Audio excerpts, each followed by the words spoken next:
I'm currently long in gold, and I am near profit target.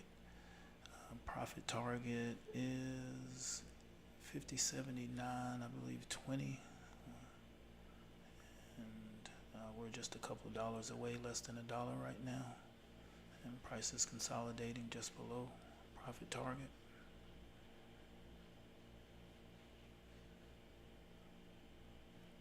So this trade, this position I took on Friday.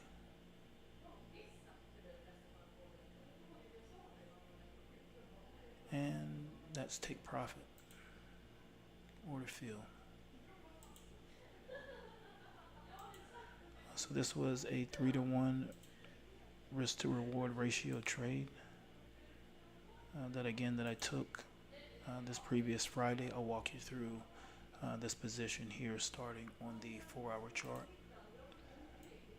So here on the 4-hour chart on gold, we can see buy side delivery here, some pullback, and then a break of structure here on the 4-hour chart. And we can see this continuation delivery here, and here we have the new week opening gap that put in a bullish gap here.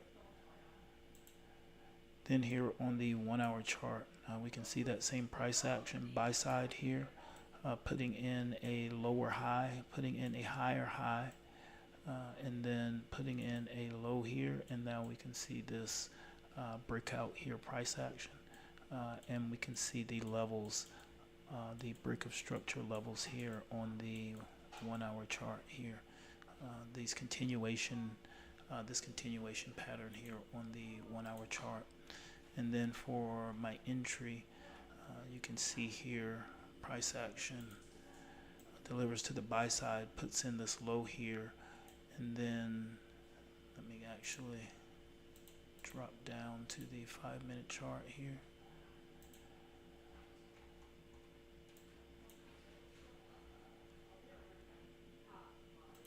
So you can see price action here delivered to the buy side, consolidate, pull back here, and then put in a market structure shift here to the buy side.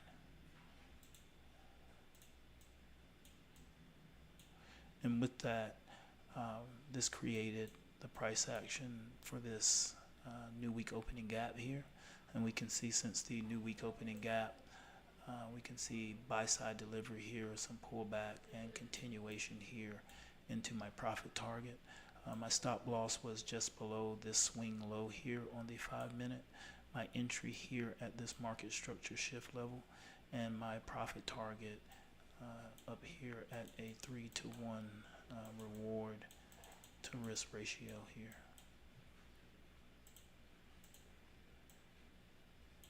And you can see price action continuing to deliver here to the buy side.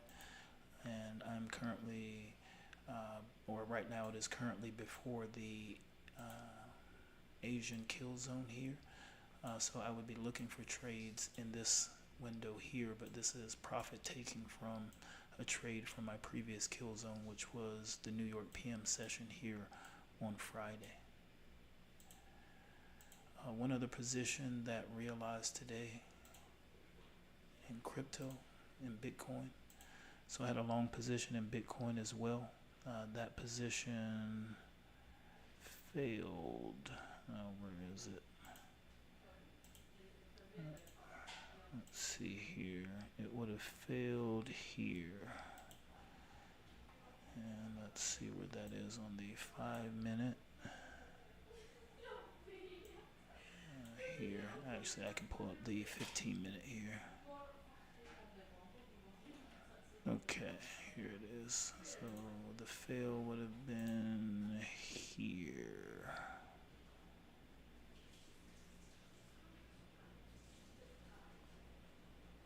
Here.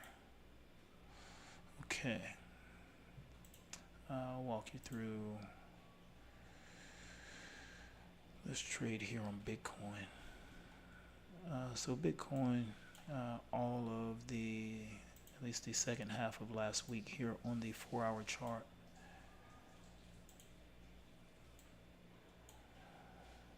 traded in this range here.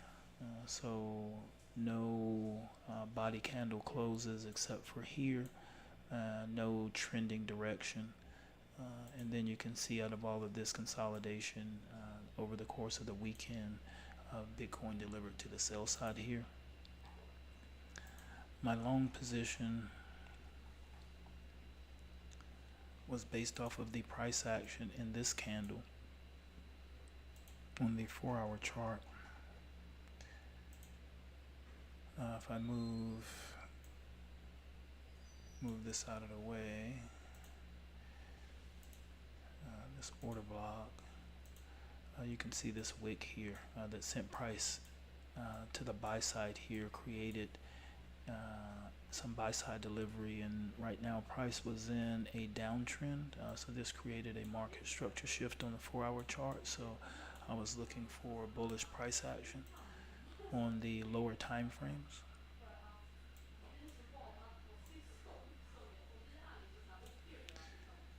And here's that price action here on the 1-hour chart.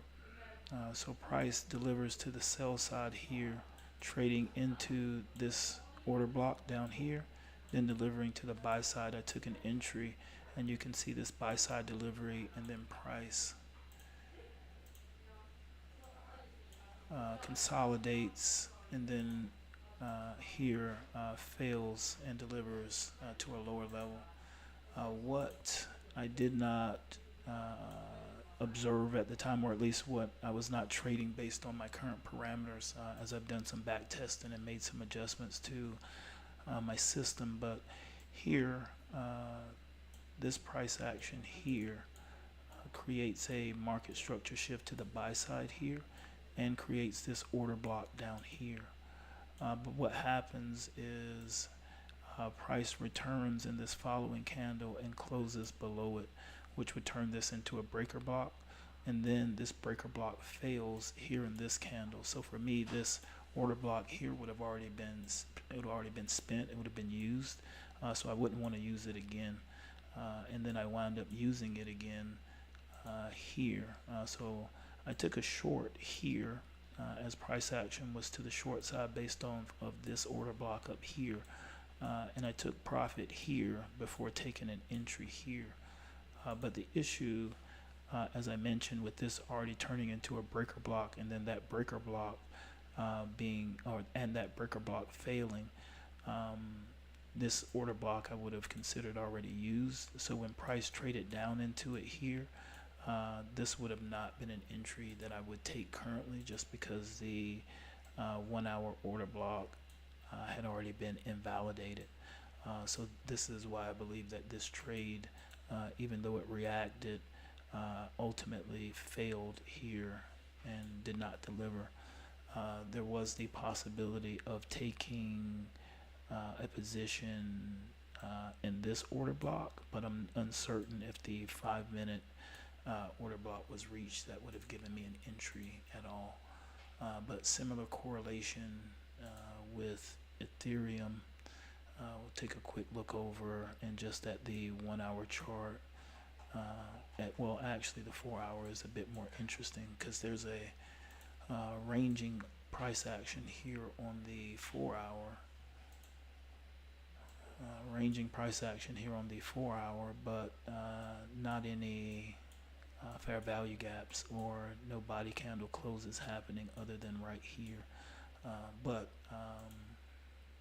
price less consolidated than it was in Bitcoin here.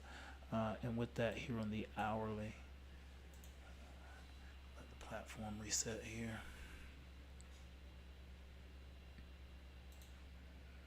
Okay, I'm gonna refresh it again for my own sake, just because sometimes when it refreshes on its own, it's not the most updated version of the platform, or at least based on the modifications that I've made. But here on Ethereum, similar price action here, but on the hourly, you can see that price leg here with that market structure shift that happened at the same time that it did at Bitcoin, but there's no candle that comes back down and invalidates this bullish order block here. And then price here tests the 1 hour order block, and then here trades into the 5 minute order block, which is where I would have taken an entry had I been watching Ethereum. But it correlated with Bitcoin and also delivered to the sell side and failed that order block, and failed the new order block that was put into place.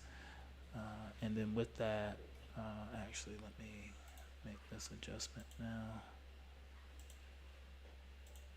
Update the chart. Same thing here. Probably need to go back and update Bitcoin as well, as these order blocks have failed. I want to do a better job of staying up to date on my order blocks, just because, okay, that's been taken care of. Just because using order blocks that have already that I would already consider used is only going to lead to losing more money. So something that I want to avoid. Hop back over and take another look at gold. And we can see gold here is consolidating. Here on the 5 minute chart. Still in the range of profit target. And I'll come over to my trading history. And this is my trading history for today. So you can see the Bitcoin position. This is the sell to cover the buy, and about $1.50 loss on that trade. And then here at 1932, we've got gold sell 0.04, and the sell at 50.7914, and profit of about $4 here. So plus what is that, 250 or so for today here so far. I don't have any positions that I see are setting up here for the remainder of the Asian session. I could be incorrect. The only thing that looked like it may have been setting up potentially for watch, I believe, is here on Euro USD here in Forex. The reason why I'm looking at this is after the new week opening gap here on the 1 hour chart, and also here on the 4 hour chart. I'll zoom in on that. So here on the 4 hour chart, getting a new 4 minute low. I'm not sure if, or this I would not consider a change of or any shift in structure yet, but a new low. Here on the 1 hour chart, here putting in a potential swing low here. So with this, looking at the potential for some sell side delivery, as this may be considered an order block here. But since there is no candle here, I don't necessarily want to call this a swing low yet. But if this candle here closes above this candle, then this will be my new swing low, and then I can potentially have a sell position off of this. So there is the possibility that Euro USD could set up for a sell during the Asian session. So I'll keep an eye on that, and if that's the case, then I'll likely be back with a part 2 for the Asian session. But so far that's all that I'm seeing for the Asian session right now, and again the possibility of this Euro USD short position, but I'm trying to get a better understanding of trading the new day opening gaps and the new week opening gap. So I want to proceed with caution as I keep an eye here on Euro USD. But until next time, stay on tilt.